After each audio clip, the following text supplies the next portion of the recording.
कहानी की शुरुआत होती है 1950 में, जहां एक कार फैक्ट्री के अंदर कुछ गाड़ियां तैयार की जा रही थीं, लेकिन उनमें से एक लाल रंग की गाड़ी बहुत खास थी जिस पर एक मैकेनिक काम कर रहा था। जब वो इंजन चेक कर रहा था तो अचानक गाड़ी का हुड अपने आप इतनी तेजी से बंद हो गया कि जिससे मैकेनिक का हाथ बुरी तरह कुचल गया। उसे जल्द से जल्द डॉक्टर के पास ले जाया गया। उसके बाद एक और मैकेनिक गाड़ी चेक करने आया। जब वो गाड़ी के अंदर था तो उसकी सिगार की राख सीट पर गिर गई। उसने सिगार की राख को वहीं सीट पर छोड़ा और अपनी गलती इग्नोर करके मजे से गाड़ी में काम करने लगा, लेकिन उसे पता नहीं था कि उसकी इस छोटी सी गलती का अंजाम बहुत बुरा होने वाला है। खैर, फिर कई घंटे बीत गए और फैक्ट्री का काम खत्म हो गया। सब वर्कर्स अपने अपने घर लौट रहे थे, पर जाते हुए सुपरवाइजर ने देखा कि लाल रंग की गाड़ी की लाइट अभी भी ऑन है। वो उस लाल कार के पास जाता है। उसने जैसे ही गाड़ी खोली तो अंदर से सिगार वाले मैकेनिक की लाश बाहर गिरी। इस इंसिडेंट को अब 28 साल बीत चुके थे और हमें 1978 का वक्त दिखाया जाता है, जहां हम डेनिस नाम की एक स्टूडेंट को देखते हैं जो अपनी गाड़ी में अर्नी नाम के एक दूसरे लड़के के घर पहुंचता है। अर्नी एकदम सीधा साधा पढ़ाकू लड़का था। डेनिस और अर्नी एक दूसरे से काफी अलग थे, पर फिर भी वो जल्दी ही काफी अच्छे दोस्त बन गए। आज उनके स्कूल का पहला दिन था। स्कूल पहुंचकर उन्होंने अपने लॉकर्स से नई किताबें निकाली। तभी एक नई स्टूडेंट ली आती है और अपनी खूबसूरती से सब स्टूडेंट्स को अपनी ओर आकर्षित कर लेती है। डेनिस ली को देखते ही उस पर फिदा हो जाता है। बाद में जब डेनिस और अर्नी घर लौट रहे थे तो अर्नी को अचानक एक घर के बाहर एक लाल रंग की गाड़ी दिखाई दी। अर्नी ने जब गाड़ी को देखा तो उसने डेनिस को तुरंत रुकने को कहा। उन्होंने जब पास जाकर देखा तो वो एक पुरानी जंग लगी हुई खटारा कार थी, लेकिन अर्नी को ये कार बहुत पसंद आई। वो वही फैक्ट्री वाली कार थी जिसे हमने कहानी की शुरुआत में देखा था, और अब उसकी हालत बिल्कुल खटारा हो चुकी थी, लेकिन अर्नी को इससे कोई फर्क नहीं पड़ा और वो उसी पल गाड़ी का दीवाना हो गया। तभी गाड़ी का मालिक जॉर्ज वहां आया और उसने कहा कि इस गाड़ी का नाम क्रिस्टीन है और ये उसके भाई की कार है जिसकी कुछ हफ्तों पहले ही मौत हो गई। दरअसल जॉर्ज जल्द से जल्द इस गाड़ी से छुटकारा पाना चाहता था, इसलिए वो इसे सिर्फ $250 में बेचने को तैयार हो गया। डेनिस ने अर्नी से कहा कि इतनी खटारा गाड़ी पर पैसे क्यों लगा रहा है, कोई दूसरी अच्छी सी गाड़ी खरीद लो, इसे दोबारा रिपेयर करने में तुम्हारे बहुत पैसे बर्बाद हो जाएंगे। मगर अर्नी ने बिना सोचे समझे उसी वक्त गाड़ी खरीद ली। फिर शाम को जब वो घर लौटा तो उसके माँ बाप ने उसे गाड़ी खरीदने के बारे में पूछा, जिस पर अर्नी की माँ बहुत गुस्सा हो गई। उसने अर्नी को डांटा और कहा कि जल्दी से इस कार को उसके मालिक के पास वापस कराओ, लेकिन अर्नी ने उनकी एक नहीं सुनी क्योंकि उसने गाड़ी अपने जमा किए हुए पैसों से खरीदी थी। लेकिन अर्नी की माँ बहुत सख्त थी। उसकी माँ कहने लगी कि ये गाड़ी इस घर में नहीं रहेगी। जिसके बाद अर्नी डेनिस के साथ गाड़ी को लेकर एक गैराज में पहुंचा। वहां वो गैराज के मालिक से मिले जो एक नंबर का खड़ूस इंसान था। वो उस गाड़ी को गैराज में नहीं खड़ा करने दे रहा था, लेकिन अर्नी बहुत ही शराफत से बार बार उससे रिक्वेस्ट करता है कि प्लीज इस गाड़ी को गैराज में खड़ा कर दो। जिसके बाद गैराज का मालिक मान जाता है और अर्नी को वहां अपनी गाड़ी रखने की इजाजत दे देता है। रास्ते में डेनिस ने अर्नी से पूछा कि उसने क्रिस्टीन जैसी घटिया और खटारा गाड़ी क्यों खरीदी। इस पर अर्नी ने कहा कि उसने ये गाड़ी नहीं चुनी, बल्कि इस गाड़ी ने उसे चुना है। अगले दिन स्कूल में डेनिस लंच के दौरान अर्नी का इंतजार कर रहा था। काफी देर तक जब अर्नी नहीं आया तो वो उसे ढूंढने निकला। तब उसने देखा कि बड़ी नाम का एक बदमाश लड़का अर्नी को परेशान कर रहा था और उसका लंच बॉक्स लेकर अर्नी को चाकू से धमका रहा था। डेनिस ने बीच में आने की कोशिश की, तभी बड़ी ने लंच जमीन पर फेंक दिया और अर्नी को उस पर गिरा दिया। इससे बेचारे अर्नी का चश्मा गिर गया तो बड़ी ने उसे अपने पैरों तले कुचलकर तोड़ डाला। उसके बाद बड़ी अर्नी की हालत पर हंसने लगा, पर तभी डेनिस ने मौका देखकर बड़ी पर हमला कर दिया। उसी समय बड़ी की गैंग ने डेनिस को घेर लिया। तभी जल्दी ही एक टीचर ने वहां आकर लड़ाई रुकवाई। अर्नी ने टीचर को बताया कि बड़ी ने उसे चाकू से धमकाया है, लेकिन बड़ी ये मानने को तैयार नहीं था। तब टीचर ने उसे अपनी जेब खाली करने को कहा, तो बड़ी जेब खाली करते वक्त उसकी जेब से वही चाकू निकला। आखिरकार टीचर ने बड़ी और उसके गैंग को ऑफिस में भेज दिया, जिसके बाद बड़ी को स्कूल से निकाल दिया गया। इसी तरह कई हफ्ते बीत गए और आर्नी दिन रात मेहनत करके गाड़ी ठीक करने में जुटा हुआ था। उसी वक्त गैराज का मालिक आता है और वो आर्नी की रिपेयरिंग के काम को देखते हुए उसे अपने साथ काम पर रख लेता है। वो आर्नी से कहता है कि काम के बदले में तुम अपनी गाड़ी के लिए कुछ पुर्जे इकट्ठा कर सकते हो। आर्नी ने इसके लिए हाँ कर दी और फिर दिल लगाकर गाड़ी ठीक करने में जुट गया। मगर उसे इस बात का एहसास ही नहीं हुआ कि गाड़ी को ठीक करते करते उसे क्रिस्टीन से हद से ज्यादा लगाव हो गया है। अगले दिन स्कूल में कुछ दोस्त नई लड़की ली के बारे में बात करते हैं और डेनिस को चैलेंज करते हैं कि वो लाइब्रेरी में जाकर ली से बात करके दिखाए। वो अपने दोस्तों के चैलेंज को एक्सेप्ट करते हुए ली के पास पहुंच जाता है, लेकिन बातचीत करने से पहले ही ली डेनिस से कहती है कि उसके पास पहले से ही एक बॉयफ्रेंड है। डेनिस को ये बात बहुत बुरी लगती है और दोस्तों के सामने शर्मिंदा होकर टेबल छोड़ देता है। फिर शाम को डेनिस आर्नी से मिलने गया क्योंकि वो काफी दिन से मिले नहीं थे, लेकिन उसने देखा कि आर्नी पहले से बहुत ज्यादा बदल चुका था। वो बिना चश्मे के स्टाइलिश कपड़े पहनकर एकदम हीरो टाइप लग रहा था। वो ज्यादा देर डेनिस से बात करने के लिए भी नहीं रुका रुका और गैराज में काम करने चला गया। उसकी माँ ने उसे रोकने की कोशिश की, लेकिन आर्नी उन्हें इग्नोर करके चला गया। आर्नी की माँ ने डेनिस से कहा कि वो आर्नी और उसकी नई गाड़ी की वजह से बहुत परेशान है, क्योंकि उन्हें पता चला था कि गाड़ी के पिछले मालिक की गाड़ी के अंदर ही दम घुटने से मौत हो गई थी। ये सुनकर डेनिस जॉर्ज से मिलने पहुंचा तो जॉर्ज ने उसे अपने भाई की कहानी सुनाई। उसने बताया कि जब उसके भाई ने क्रिस्टीन को खरीदा था तो वो पूरी तरह उसका दीवाना हो गया था। उसी गाड़ी में उसकी पत्नी और बेटी ने भी अपनी जान गंवाई थी और फिर उसके भाई की मौत के बाद ये गाड़ी न जाने कैसे खुद ब खुद जॉर्ज के घर के बाहर आकर खड़ी हो गई। ये सुनकर तो डेनिस और भी घबरा गया, जिसके बाद वो फैसला करता है कि गाड़ी पर जांच पड़ताल के लिए वो गैराज में जाएगा। जिसके बाद डेनिस चुपके से गैराज में पहुंच जाता है। उसने गाड़ी खोलने की कोशिश की, पर जैसे ही उसने हैंडल खींचा तो रेडियो अपने आप ही चालू हो गया और डेनिस तुरंत वहां से भाग जाता है ताकि उसे कोई देख न ले। अगली सुबह डेनिस स्कूल स्टेडियम में फुटबॉल खेलने जाता है। डेनिस खास गोल मारने के बारे में सोच रहा था कि तभी अचानक उसने आर्नी को वहां आते देखा और उसकी गाड़ी क्रिस्टीन तैयार होकर चमक रही थी, जिसे देखकर बडी और उसके दोस्तों को जलन महसूस हुई। ली भी गाड़ी से बाहर आई और उसने सबके सामने आर्नी को चूम लिया। ये देखकर डेनिस को बिल्कुल भी अच्छा नहीं लगा, क्योंकि वो ली से बहुत ज्यादा प्यार करता था। डेनिस को गुस्सा आ जाता है और गेम से उसका फोकस हट जाता है। इसी मौके का फायदा उठाकर दूसरी टीम का प्लेयर उसे धक्का देकर गिरा देता है। उस धक्के से डेनिस इतनी जोर से जमीन पर गिरा कि वो तुरंत ही बेहोश हो गया और उसे बहुत गहरी चोट भी आई। इस इंसिडेंट के कई दिन बाद डेनिस की आंख खुली तो उसने देखा कि वो एक हॉस्पिटल में है। उसकी टांग और गले में प्लास्टर लगा हुआ था। आर्नी भी उसे मिलने आया था। तब डेनिस को रियलाइज हुआ कि उसका दोस्त कुछ ज्यादा ही तेजी से बदल रहा है। 1 महीने पहले वो एक डरपोक और शर्मीला सा लड़का हुआ करता था, जो किसी से खुलकर बात भी नहीं कर सकता था। खैर, आर्नी जल्दी ही उसे अलविदा कहकर निकल गया। फिर शाम को वो ली के साथ मूवी थिएटर गया और बाद में वो दोनों गाड़ी में ही एक दूसरे को चूमने लगे। पर जब बात उससे आगे बढ़ी तो ली अचानक उतरकर गाड़ी से बाहर आ गई। आर्नी उसके पीछे गया तो ली कहने लगी कि मुझसे ज्यादा तो तुम इस गाड़ी से प्यार करते हो। आर्नी को उसकी बातें बहुत अजीब लग रही थीं, लेकिन फिर अचानक बारिश शुरू हो जाती है, जिसकी वजह से वो जैसे तैसे ली को मनाकर वापस गाड़ी में बैठाता है। लेकिन तभी विंडशील्ड खराब हो जाती है, जिसको ठीक करने के लिए आर्नी बाहर निकलता है। ली अंदर अकेली गाड़ी में बैठकर कुछ खाने लगती है कि अचानक गाड़ी का रेडियो अपने आप चालू हो गया। उसी समय डैशबोर्ड से बहुत तेज रोशनी आई और ली को लगा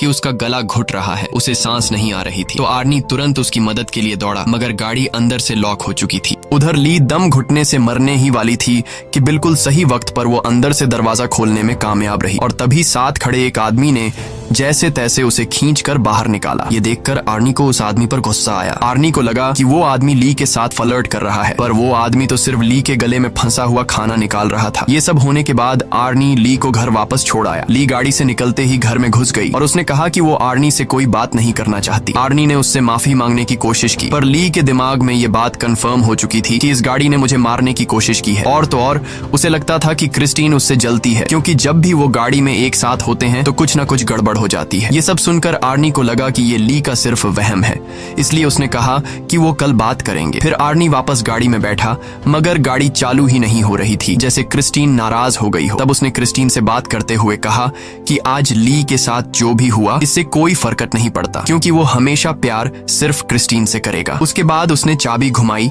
तो गाड़ी डायरेक्ट ही चालू हो गई। अब वो सीधा गैराज पहुंचा और क्रिस्टीन को वहीं छोड़कर घर वापस चला गया। पर तभी उसके पीछे से बडी और उसके दोस्त गैराज में घुस गए। उन सबके पास तरह तरह के हथियार थे और देखते ही देखते उन्होंने पूरी गाड़ी तबाह कर दी। फिर अगले दिन आर्नी ने ली को जैसे तैसे मना लिया और फिर वो दोनों गैराज में आए ताकि आर्नी गाड़ी से अपना वॉलेट निकाल सके। मगर जैसे ही आर्नी की नजर क्रिस्टीन पर गई तो उसने क्रिस्टीन को तहस नहस देखा। ये देखकर आर्नी को बहुत बुरा लगा। आर्नी को लगा कि ये सब कुछ ली ने किया है। ली हैरान होकर पूछी कि ये किसने किया, मगर आर्नी ने बिना बात किए उस पर चिल्ला पड़ा और उसने ली को दूर चले जाने को कहा। बाद में आर्नी ने अपने माँ बाप को इस बारे में बताया तो उन्होंने आर्नी को शांत करते हुए कहा कि वो उसे नई गाड़ी दिलवा देंगे। ये बात सुनकर आर्नी को और ज्यादा गुस्सा आ गया, क्योंकि वह जानता था कि ली की तरह उसके माँ बाप को भी क्रिस्टीन से नफरत है और उसने क्रिस्टीन की इस हालत का जिम्मेदार भी अपने माँ बाप को ही ठहराया, क्योंकि अगर वो उसे गाड़ी घर पर रखने की इजाजत दे देते तो आज वो सही सलामत होती। फिर वो उन्हें और भी बुरा भला कहकर अपने कमरे में जाने लगा। उसके पापा ने उसे पीछे से पकड़कर अपनी माँ से माफी मांगने को कहा, मगर आर्नी और भी बुरा भला बोलता ही जा रहा था, तो उसके पापा ने उस पर हाथ उठा दिया। आर्नी जवाबी कार्रवाई में अपने बाप को गले से पकड़ता है और करीब अपने बाप को मारने ही वाला होता है कि तभी वो उसे छोड़ देता है। उसके बाद वो चुपचाप घर से बाहर आ गया। वो सीधा क्रिस्टीन के पास पहुंचा और एक बार फिर से एक एक पुर्जा जोड़कर उसे ठीक करने का फैसला किया। मगर उसने अब जो देखा उसके पैरों तले जमीन ही खिसक गई। उसने देखा कि मानो जादू से गाड़ी अपने आप ही ठीक हो रही थी। आर्नी ने खुश होकर गाड़ी से पूछा कि वह और क्या क्या कर सकती है, और तभी क्रिस्टीन बिना मेहनत के पूरी तरह से ऑटोमेटिक खुद को रिपेयर कर लेती है। अगले सीन में हम रात को मूची नाम के एक लड़के को देखते हैं जो बडी का साथी था। वो सड़क के बीचों बीच एक ट्रक को रोककर उसे लूट रहा था। अचानक उसे दूर से गाड़ी के इंजन की आवाज सुनाई दी। उसने थोड़ी पास जाकर देखा तो पता चला कि ये तो क्रिस्टीन है, जो एकदम नई होकर उसके सामने आकर खड़ी हो गई थी। वो समझ गया कि आर्नी को पता चल गया है कि उसने ही बडी के साथ मिलकर क्रिस्टीन को तहस नहस किया था। अब वो आर्नी से माफी मांगने लगा, पर अचानक गाड़ी की हेडलाइट जली और वो तेजी से मूची की ओर बढ़ने लगी। मूची उसी पल अपनी जान बचाकर भागा और सड़क के साथ मौजूद गली में छुप गया। उसे लगा कि अब तो गाड़ी उसका पीछा छोड़ देगी, मगर जल्द ही क्रिस्टीन दोबारा से उसके पीछे पड़ गई। अब मूची भागकर एक पुराने वेयरहाउस में घुस गया, लेकिन क्रिस्टीन ने उसका पीछा नहीं छोड़ा। आखिरकार मूची एक जगह फंस गया जहां से भागने का कोई रास्ता नहीं था। क्रिस्टीन ने उसे घेर लिया। मूची ने अपना चाकू निकालकर आर्नी को धमकी दी, पर क्रिस्टीन जबरदस्ती अंदर घुस गई और मूची को बेरहमी से कुचल दिया। फिर अगली सुबह आर्नी डेनिस से मिलने गया और उसे मूची की मौत के बारे में बताया। ये सुनकर डेनिस को बहुत हैरानी हुई। उसे ये भी समझ नहीं आ रहा था कि अगर क्रिस्टीन पूरी तरह तबाह हो गई थी तो वो अपने आप ठीक कैसे हो गई। मगर आर्नी ने कोई जवाब नहीं दिया और चुपचाप चला गया। बाहर जाते वक्त आर्नी से डिटेक्टिव जंकिंस मिलने आया और भरोसा दिलाया कि वो क्रिस्टीन पर हमला करने वाले गुंडों को ढूंढ रहा है और साथ ही मूची के कत्ल का केस भी वो ही हैंडल कर रहा है। आर्नी ने कहा कि वो मूची की मौत के बारे में कुछ नहीं जानता, लेकिन वो इस खबर से बहुत खुश है। ये सुनकर डिटेक्टिव को आर्नी पर शक हो गया। उसने आर्नी को बताया कि उसकी गर्लफ्रेंड ने ये गवाही दी है कि गाड़ी बिल्कुल टूटने फूटने के बावजूद भी अपने आप ठीक हो गई। ये सुनने के बाद आर्नी ने कहा कि ये सब झूठ है और वहां से चला गया। बाद में उसने ली को फोन करके मिलने बुलाया तो ली ने आने से इनकार कर दिया, जिससे वो और ज्यादा गुस्से में आ गया। वहीं दूसरी तरफ बडी और उसके दोस्त स्टोर से शराब खरीदते हैं और गाड़ी में बैठकर रवाना हो जाते हैं। रास्ते में एक दूसरी गाड़ी उनका पीछा करने लगती है तो बडी ने गाड़ी रोक कर देखा कि आखिर गाड़ी में कौन है, मगर हेडलाइट्स की वजह से उसे कुछ दिखाई नहीं दिया। फिर उसने अपनी गाड़ी रिवर्स की तो दूसरी गाड़ी भी वैसे ही रिवर्स होने लगी और तब बडी को पता चल जाता है कि वो गाड़ी कोई और नहीं बल्कि क्रिस्टीन है। अब बडी ने गुस्से में आकर गाड़ी भगाई और सीधा एक गैस स्टेशन पर जाकर रुकी जहां उसका दोस्त रिची काम करता था। बडी गाड़ी से उतरकर एक लोहे की रॉड उठा लेता है और अपना पीछा करने वाले आदमी को सबक सिखाने के लिए तैयार हो गया। लेकिन तभी क्रिस्टीन बहुत तेज रफ्तार में आई और सीधा बडी की गाड़ी से जा टकराई, जिससे उसकी गाड़ी को बहुत नुकसान हुआ। बडी को लगा कि आर्नी गाड़ी के अंदर ही है तो उसने आर्नी को बाहर निकलने को कहा, मगर क्रिस्टीन एक बार फिर तेजी से बडी की गाड़ी से टकराई और सीधा उसे वर्कशॉप में घुसा दिया। डॉन गाड़ी में बैठा था तो क्रिस्टीन ने उसे भी बडी की गाड़ी के साथ ही कुचल दिया। उसी समय बडी की गाड़ी से पेट्रोल लीक होने लगा और अचानक उसमें आग लग गई। कुछ ही पलों में पूरे गैराज में बहुत बड़ा धमाका हो गया और रिची भी उसी आग में जलकर मर गया। ये देखते ही बडी अपनी जान बचाकर भागने लगा, लेकिन क्रिस्टीन इतनी आसानी से बडी को जाने कहां देने वाली थी। क्रिस्टीन भी उसका पीछा करने लगी। आखिरकार उसने बडी को भी कुचल दिया और वो वहीं जलकर राख हो गया। कुछ घंटे बाद गैराज के मालिक को किसी गाड़ी के आने की आवाज सुनाई दी। उसने देखा कि क्रिस्टीन धुएं से लिपटी हुई थी। उसे काफी हैरानी हुई क्योंकि आर्नी तो कोई दूसरी गाड़ी ठीक करने गया हुआ था। अब वो अपनी बंदूक लेकर देखने गया कि क्रिस्टीन के अंदर आखिर बैठा कौन है। उसने दरवाजा खोलने की कोशिश की पर वो बहुत ज्यादा गर्म थी और इसीलिए उसने कपड़े की मदद से दरवाजा खोला। जब उसने अंदर देखा तो पता चला कि गाड़ी के अंदर तो कोई भी नहीं है। वो परेशान हो गया कि आखिर इस गाड़ी को चला कौन रहा था। उसे कुछ भी समझ नहीं आया और वो खुद गाड़ी में बैठ गया। लेकिन ये उसकी जिंदगी की सबसे बड़ी गलती थी और अब उसे इस गलती का नुकसान भुगतना होगा, क्योंकि क्रिस्टीन आज कोई गवाह जिंदा नहीं छोड़ने वाली थी। अचानक गाड़ी का दरवाजा खुद ब खुद अंदर से बंद हो गया और फिर क्रिस्टीन सीट को डैशबोर्ड की तरफ धकेलकर उस गैराज के मालिक को मार देती है। फिर अगली सुबह जब आर्नी गैराज पहुंचा तो उसने देखा कि वहां कई सारी पुलिस कार्स मौजूद थीं। वो वहां डिटेक्टिव जंकिन से मिला तो पता चला कि क्रिस्टीन में गैराज के मालिक की लाश मिली है। इस पर आर्नी कहने लगा कि वो नहीं जानता ये सब कैसे हुआ, मगर उसका दिल जानता था कि इसके पीछे क्रिस्टीन का ही हाथ है, क्योंकि वो एक बार फिर से चमचमाती हुई अपनी जगह पर खड़ी थी। दूसरी तरफ डेनिस हॉस्पिटल से घर लौटा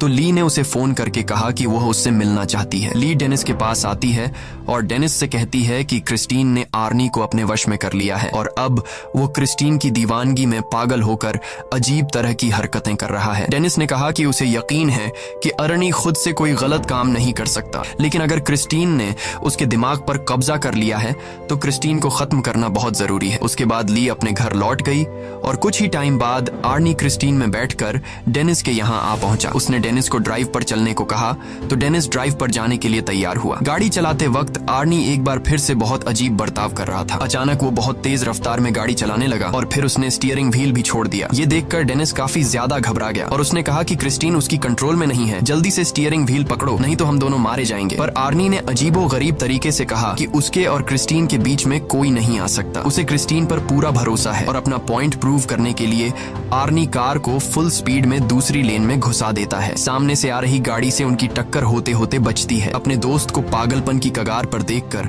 अब वो खुद कुछ करने का फैसला करता है। अगले दिन डेनिस ने क्रिस्टीन के बोनट पर एक नोट लिखा जिसमें वो आर्नी से कहता है कि वो शाम को गैराज में मिले। शाम को डेनिस और ली वर्कशॉप में उसका इंतजार कर रहे थे लेकिन आर्नी नहीं आया, तो वो दोनों पास खड़े बुलडोजर में बैठकर उसे वर्कशॉप के अंदर ले आए। उन्होंने प्लान बनाया कि ली ऑफिस में रहेगी और आर्नी के वहां आते ही गेट को बंद कर लेगी और उसी मौके का फायदा उठाकर डेनिस बुलडोजर से क्रिस्टीन को तबाह कर देगा। जल्द ही प्लान के मुताबिक ली ऑफिस में जाने लगी लेकिन वो ये नहीं जानते थे कि क्रिस्टीन पहले से वर्कशॉप में ही पर्दे के पीछे छिपी हुई है। फिर गाड़ी ने अपनी हेडलाइट्स उनकी ओर की और ली को कुचलने के लिए आगे बढ़ी। ली ने जैसे तैसे हवा में लटके हुए एक टायर को पकड़कर अपनी जान बचाई लेकिन क्रिस्टीन ने भी हार नहीं मानी और दोबारा उस पर अटैक करने के लिए आगे बढ़ी। तभी डेनिस बुलडोजर का पंजा उसके सामने ले आया ताकि ली को क्रिस्टीन टक्कर न मार सके। उसके बाद क्रिस्टीन पीछे हटकर वर्कशॉप के दूसरे किनारे पर चली जाती है जबकि डेनिस बुलडोजर को उसके फ्रंट साइड पर ले जाता है। अब दोनों गाड़ियां एक दूसरे के आमने सामने आ गईं और पता चला कि क्रिस्टीन अब अकेली नहीं चल रही बल्कि आर्नी उसकी मदद कर रहा है। अब वो पूरी तरह से गाड़ी के कंट्रोल में था। अचानक गाड़ी ने अपनी हेडलाइट्स उनकी ओर की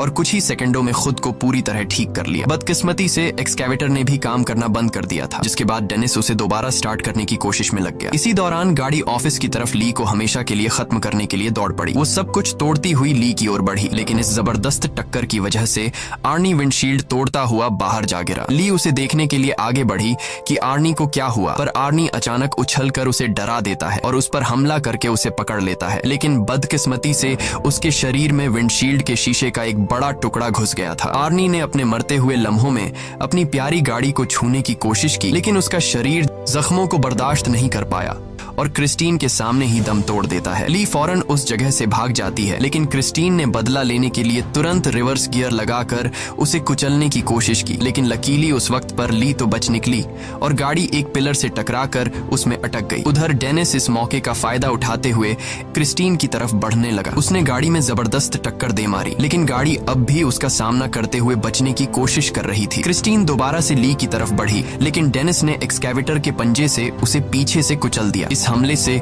उस गाड़ी की ताकत थोड़ी कम हो गई। ली जल्दी से एक्सकैवेटर में डेनिस के पास पहुंची लेकिन उधर क्रिस्टीन फिर से एक्टिव होकर खुद को ठीक करने में लग गई थी। मगर इस बुरी शक्ति को हमेशा हमेशा खत्म करने के लिए डेनिस ने बुलडोजर स्टार्ट करके क्रिस्टीन के ऊपर चढ़कर उसे पूरी तरह कुचल दिया। वो अभी भी बचने की कोशिश कर रही थी लेकिन इस बार वो पूरी तरह तबाह हो गई। उनकी ये लड़ाई आखिरकार खत्म हो गई और अगले दिन डेनिस और ली जंक यार्ड में डिटेक्टिव जंकिंस से मिले। वहां उन्होंने देखा कि क्रिस्टीन पूरी तरह से कबाड़ में बदल चुकी थी। आखिर में तीनों वहां से चले गए लेकिन तभी हमने देखा कि क्रिस्टीन का एक छोटा सा टुकड़ा अपने आप हिलने लगा जिससे पक्का हो गया कि वो शैतानी गाड़ी अभी भी जिंदा थी और इसी के साथ कहानी खत्म हो जाती है। अगर वीडियो आपको अच्छी लगी हो तो हमारे चैनल को जरूर सब्सक्राइब कीजिए।